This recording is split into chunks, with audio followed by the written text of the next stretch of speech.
Good morning, and thank you very much for the opportunity to speak today. And on behalf of my co-authors, I'm very pleased to present for you the results of our trial. These are my conflicts of interest for disclosure here for everyone. So as means of introduction, just to review for you, ipilimumab, or IPI, or anti-CTLA-4, has been shown to improve overall survival when administered as monotherapy in previously treated patients or in combination with dacarbazine chemotherapy in previously untreated patients.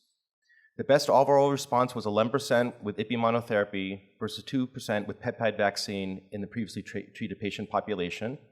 And it was 15% when IPI was combined with dacarbazine chemotherapy versus 10% with placebo in the previously untreated patient population. Nivolumab, Nivo, or anti-PD-1 has been shown to improve overall survival versus dacarbazine chemotherapy in patients with BRAF wild-type tumors, and those patients were previously untreated advanced melanoma patients in a phase 3 study, and that overall response rate was 40% with nivolumab versus 14% with dacarbazine chemotherapy. Now, based on preclinical animal models that were showing the combination of anti-CTLA-4 and anti-PD-1, a phase 1 trial was performed in melanoma patients, and that combination of ipilimumab plus nivolumab demonstrated a high overall response rate, a durable response, and a 2-year overall survival rate of about 79% in that phase 1 trial. So this is the current study that we're reporting on today, the so-called 069 study. It was in patients with treatment naive, and they were eligible with unresectable stage 3 or stage 4 melanoma. Included both BRAF wild type and mutated patients, so 100 patients with BRAF wild type, 50 patients with mutations, and they were stratified by BRAF status.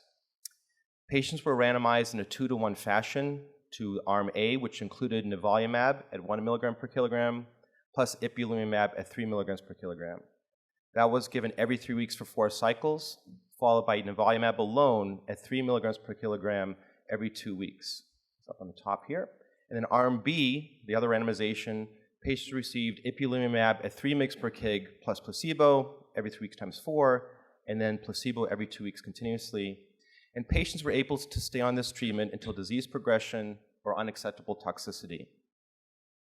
The primary endpoint was overall response rates in the BRAF wild-type population, and the secondary endpoints was progression-free survival in the BRAF wild-type population, as well as overall response and progression-free survival in the BRAF mutated patients. Obviously, safety was also part of the secondary endpoint. This is the objective responses by assessments by the investigators. So the overall response rate in the BRAF wild-type patients receiving the combination of nivolumab plus ipilimumab was 61%, compared to IPI alone of 11%.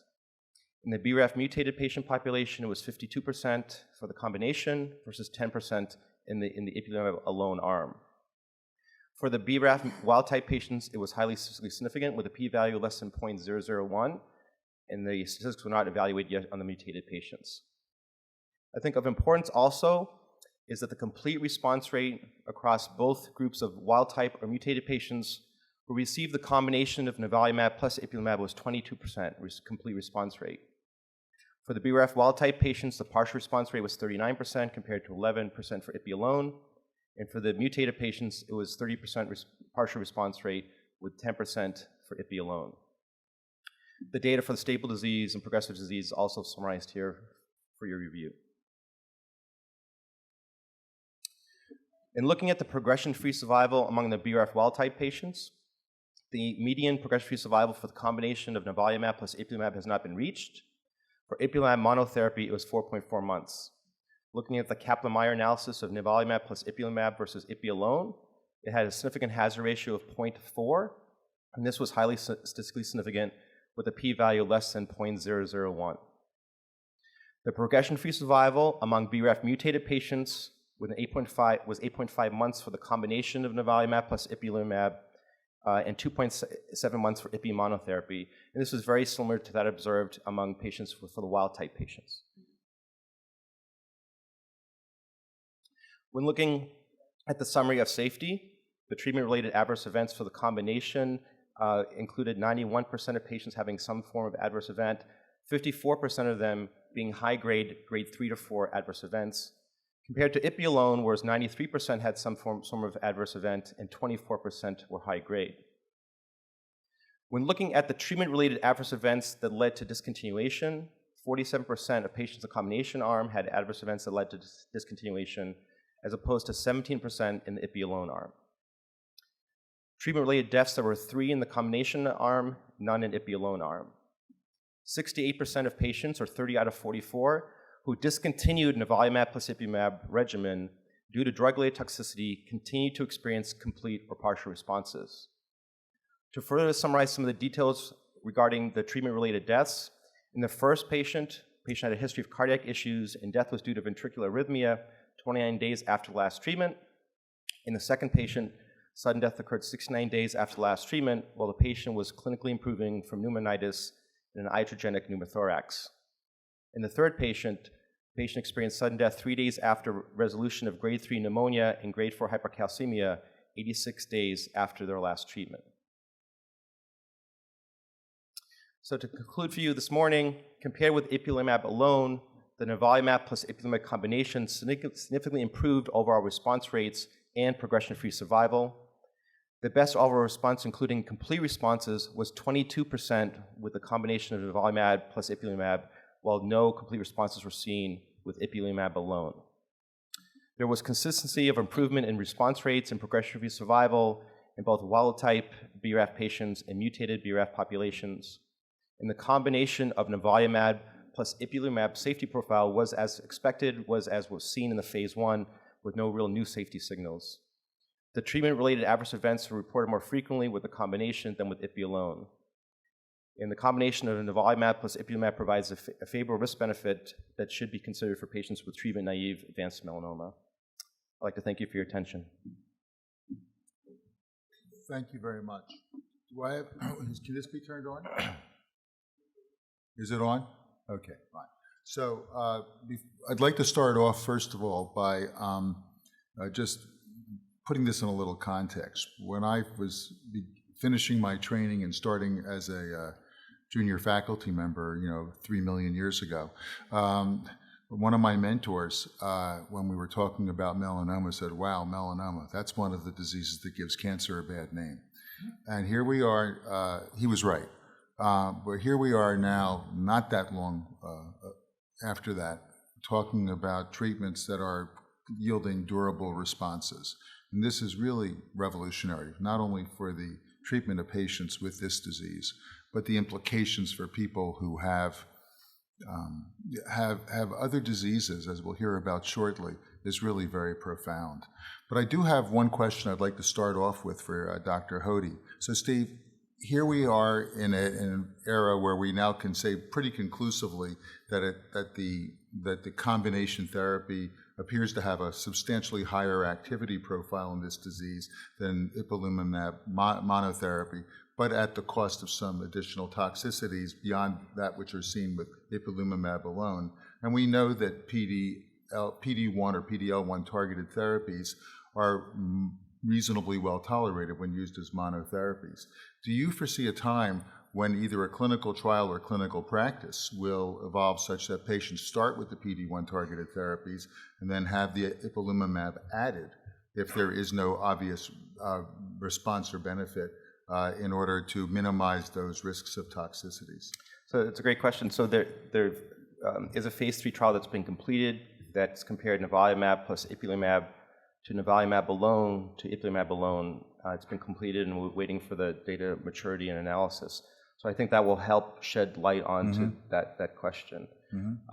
So for the combination here, so there's also is a sequential trial that is looking at nivo followed by ipi followed by nivo, which will also add to that same question about what patients will receive the benefit upfront to PD-1 therapy first. That will give some additional information. When you look at the combination data in the frontline setting, I think it's considered should be considered an option.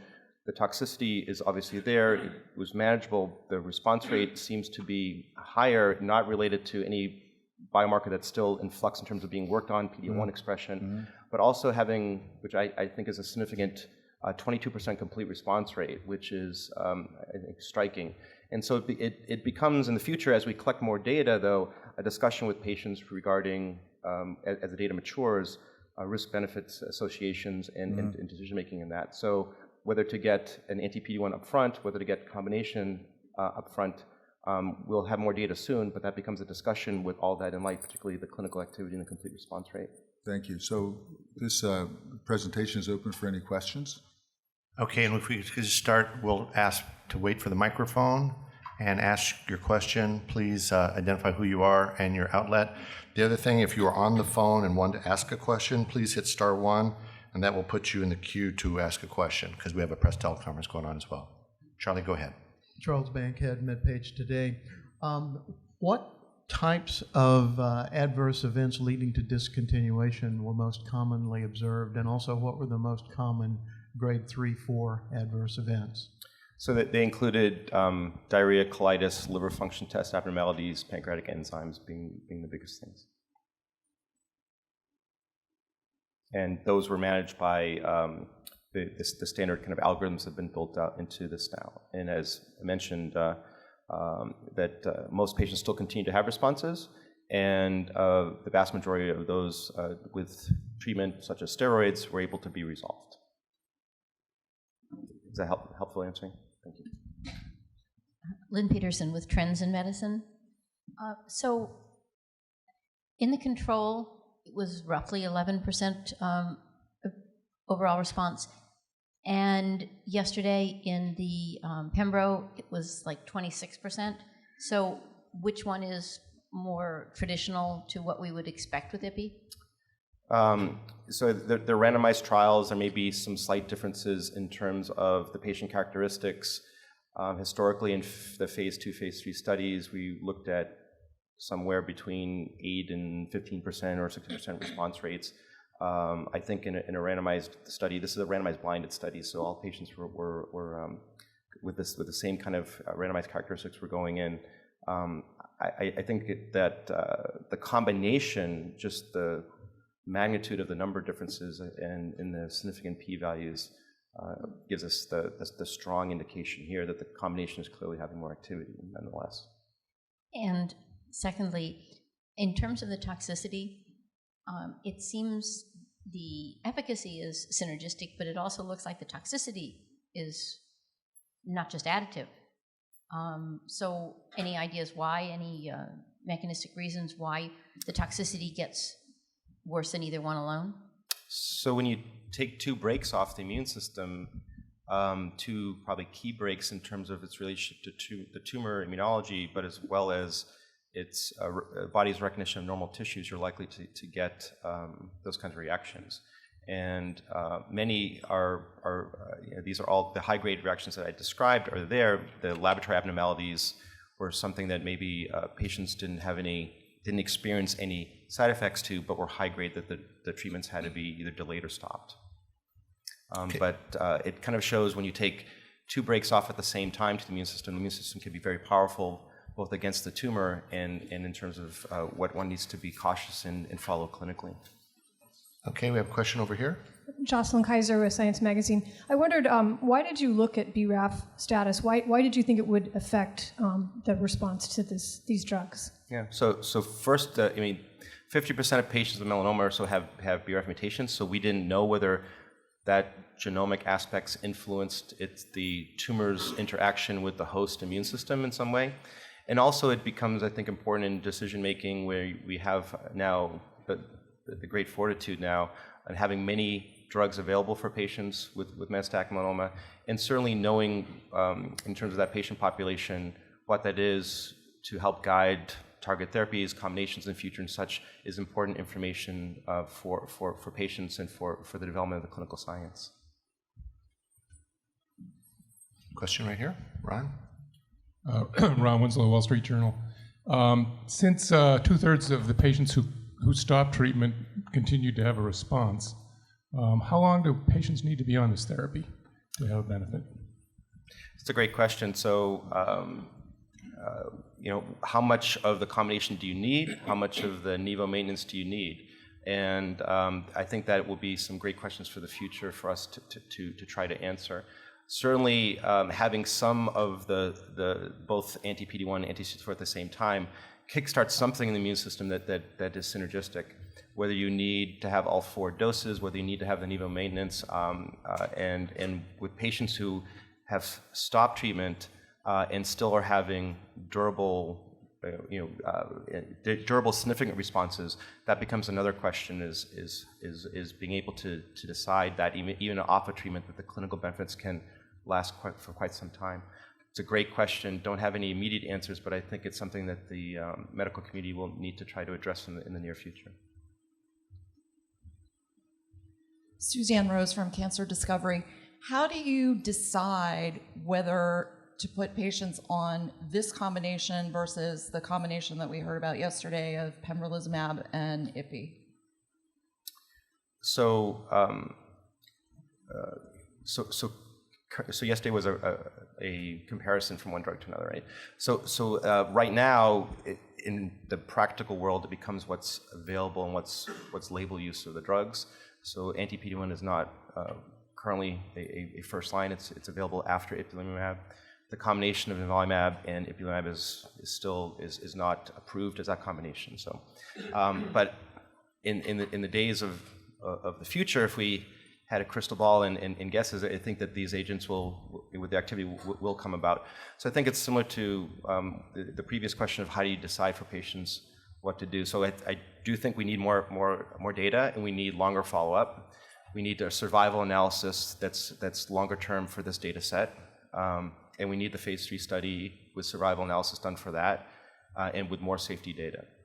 Then it becomes, with the biomarkers and such, not really panning out so much as a combination, it becomes a discussion for patients in terms of what the data looks like for a single agent versus combination, in addition to their performance status, other aspects of their comorbidity, if they can tolerate some of the toxicities, and their willingness for the toxicities versus the complete response rates we're seeing. And at least right now, today, I think that's the best we can do in terms of having discussion as we await more data and longer follow-up data on the current data sets.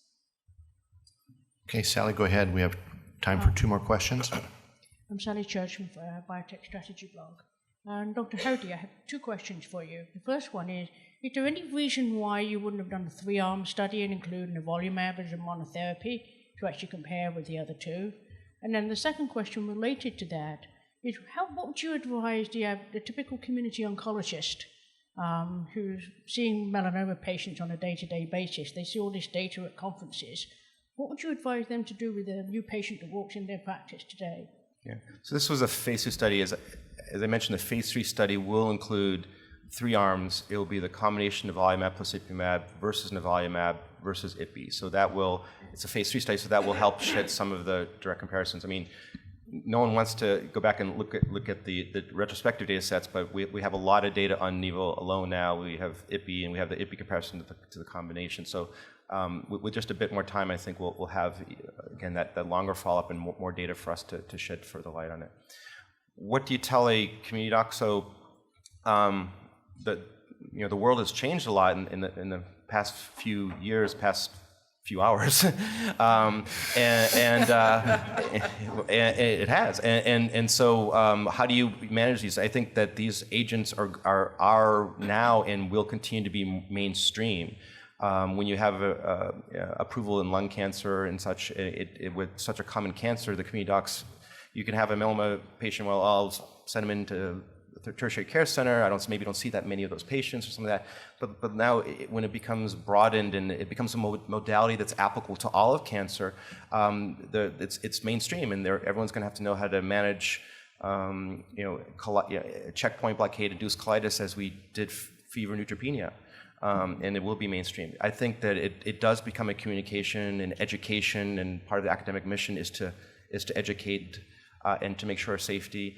And it becomes also building with teams where the doctor, the nurse, the mid-level practitioners, how medicine has evolved now, must have a good relationship and communication with the patient, because for safety, and the patient has to be educated as to what to look for, what to call for, and check-ins. With that due diligence, I think that this can be done as we have done bone marrow transplant or high-doses chemotherapy. Any other questions? Thank you very much, Dr. Hodi. We'll go to the next presentation.